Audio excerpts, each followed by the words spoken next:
अस्सलाम वालेकुम दोस्तों ड्रामा सीरियल जान निसार की आने वाली किस्त में हम देखेंगे कि फराज ने जिस तरह दुआ की ज़िंदगी बर्बाद करने के बाद फ़िज़ा की ज़िंदगी बर्बाद कर दी है, इसके लिए दुआ उसे कभी माफ़ करने वाली नहीं है। और वो एक बार फिर नौशेरवां के ऑफिस जाएगी और जाकर सरफराज को धमकी देगी कि मेरे कहने पर नौशेरवां तुम्हारा और तुम्हारे घर वालों का क्या हशर करेगा, ये तुम सोच भी नहीं सकते। और फिर सुंबुल के ससुराल वालों को अगर तुम्हारे किरदार के बारे में पता चल गया तो इसको तो तलाक ही हो जाएगी।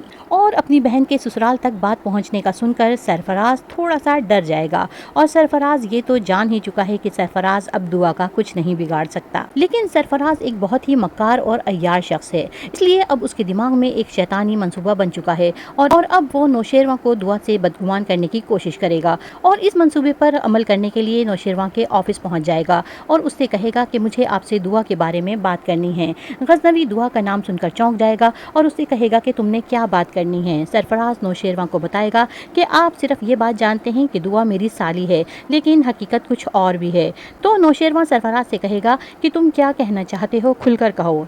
और सरफराज नौशेरवां को बताएगा कि जिस दिन मेरी बारात थी उस दिन दुआ किसी लड़के के साथ भाग गई थी।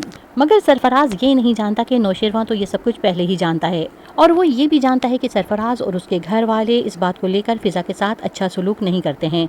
इसलिए नौशेरवां सरफराज से कहेगा कि मुझे ये सब कुछ पहले से मालूम है और आइंदा मैं तुम्हारे मुंह से दुआ के खिलाफ कोई गलत बात ना सुनूं, क्योंकि मुझे उसके माजी से कोई दिलचस्पी नहीं है और अब वो मेरी बीवी है। और सरफराज ने नौशेरवां से ये बात कर खुद अपने लिए ही मुश्किलात खड़ी कर ली हैं। अब मजबूरन दुआ नौशेरवां को सब कुछ बता देगी और सारी सच्चाई जानने के बाद नौशेरवां सरफराज को माफ़ नहीं करेगा और उसका बहुत ही बुरा हशर करेगा।